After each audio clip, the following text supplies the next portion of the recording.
isa sa dahilan bakit ko in-still si Lawrence. Kasi naniniwala ako may reason bakit siya nandito. And naniniwala ako na deserve niya pa ng mas maraming performance dito sa The Voice Kids. Kaya kinuha ko siya at binigyan ko siya ng second chance. Okay, parang nagulat kami kasi nga, di ba siya yung last time na nasadyang na napindot ni Kuya Billy. And I believe hindi siya pagkakamali, naka-destined siya to perform and magtagal pa dito sa The Voice Kids. Kasi 'di ba, last blind auditions, si Coach Billy lang yung umikot sa kanya. So, I guess deserve niya pa talaga ng second chance and pinatunayan niya yun tonight dahil sa performance niya. Excited din ako sa mga songs na pwede namin i-try together.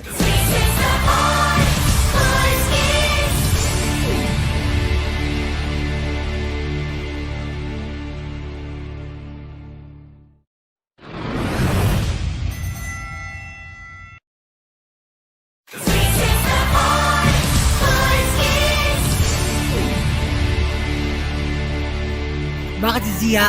To be honest with you, blind auditions pa lang, inaay ko na talaga si Zia. Kasi parehas kami ni Julie na umikot sa kanya. Pero unfortunately, si Julie ang pinili niya. So, I'm really happy naman for her. Pero since nagkaroon na ako ng chance na kuhanin talaga si Zia, talagang ginab ko na yung opportunity. Kasi I know that she's really, really talented. And mabigyan lang siya ng tamang awit para mapakita yung talento niya talaga. Feeling ko magugustuhan ng napakaraming tao yung kaya i-offer ni Zia. So, yung second chance na to, i-grab talaga namin to para maipakita kung sino siya.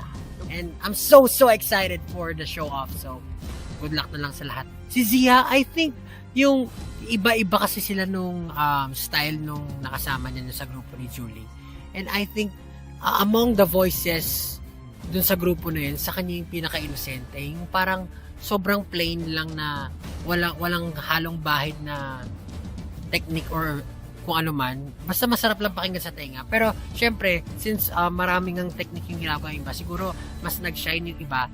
Pero I still believe sa kayang gawin ni Zia. And nga, sabi ko, mabigyan lang ng tamang awit si Zia. For sure, makikita ng taong kung gaano ka siya kagaling. And yun yung dahilan. Kaya in-steal ko agad si Zia.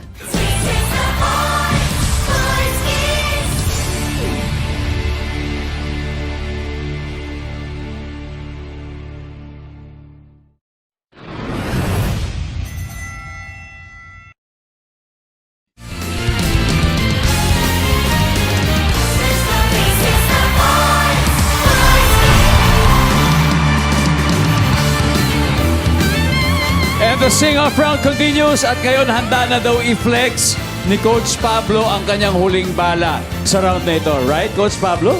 Eto, pakinggan nyo, Zia at Nevin. Yeah, let's go, Zia Nevin. Hello guys! Welcome to the day in my life. Ako po si Z. Magpapakain muna ako ng aming mga sisiw. Nandito tayo sa school. And tara, pakilala ko kayo sa mga friends ko. This is Queenie, this is Princess, this is Amanda, and saka si Aisha. So ayan guys, kakanta na ako.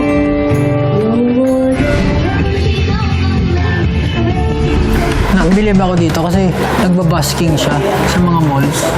Oh? Kung saan. Hindi ko kaya yun. Mahihayin ako eh.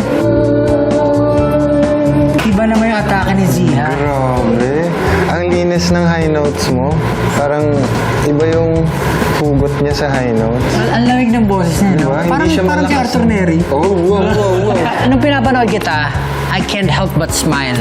Pero nung binabasa ko yung lyrics, malungkot yung lyrics niya eh. Baka need mong gawing mas aligned ka dun sa sinasabi ng kanta.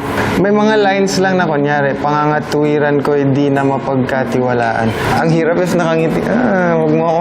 Okay yung smiling, but if nagamit mo siya sobrang eksakto sa line. Happy po ako kasi sinasabihan po ako ng mga mali ko and na-applied ko din. So madami po ako natutunan kay Coach Pablo at saka kay Coach Arthur. Good luck.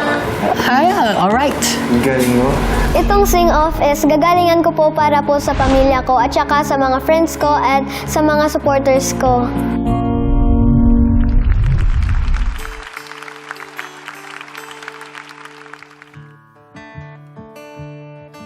Minsan isang araw, puso'y napasigaw, nahulog sa'yo't di ko na matanaw, pangangatwiran ko'y di na mapagkatiwalaan. Kaya tikit na lang, tagu-taguan, maliwanag ang buwan, masarap magmahal pag hindi iniwan. Magbilang po tatlong nakatago na ako, ibalik ako sa nakaraan. Nung tagu-taguan, maliwanag ang buwan, masarap magmahal pag hindi iniwan.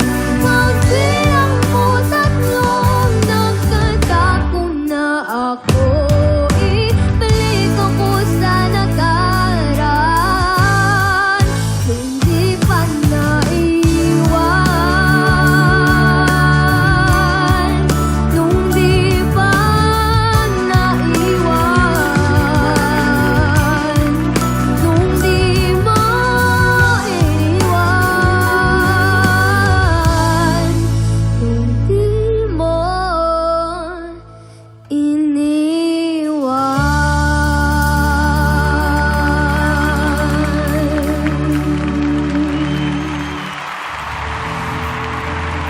Maliit man sa inyong paningin pero sa kanyang performance siya'y magniningning.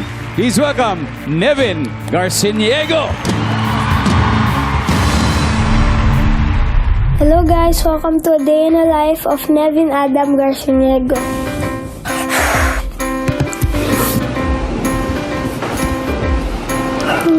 Bago po ako mag-school, kailangan ko po i-feed ang pet tortoise ko po na si Tang. Nahihiya na po siya sa inyo. At ready na po ako pumunta sa school. Pogi po ba ako? Ngayon gagawin ko na po ang aking science experiment. Magsa-start na din po kami ng training na ate ko po. Ahusay! Grabe ka, Nevin! Grabe ka! Ang galing mo. Galing mo! Alam mo, itong bata to parang nakakompresor. Alam, yung ang linis lahat ng bato mo. Alam mo yung parang ang galing ng control ng boses mo na kahit na tumataas ka, kahit na bumababa ka, hindi ka nagpipik. Ibig sabihin ng pick, hindi sumasakit sa tenga. Gusto ko po ang kantang Shine kasi ma-express ko po ang thankfulness ko po sa mga sumusuporta at naniniwala po sa akin, lalo na po ang aking pamilya. If hindi mo lang alam sobrang galing ng ginawa mo kanina. Hindi yun siya pang The Voice Kids. Oh, hindi nga eh. Pwede nang lumaban to sa matatanda eh. Oo.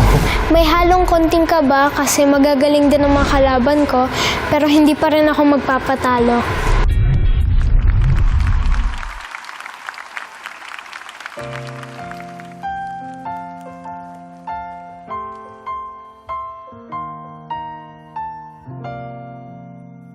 There I was, alone in the shadows, couldn't find my way. Then you came in and brought along the sunshine.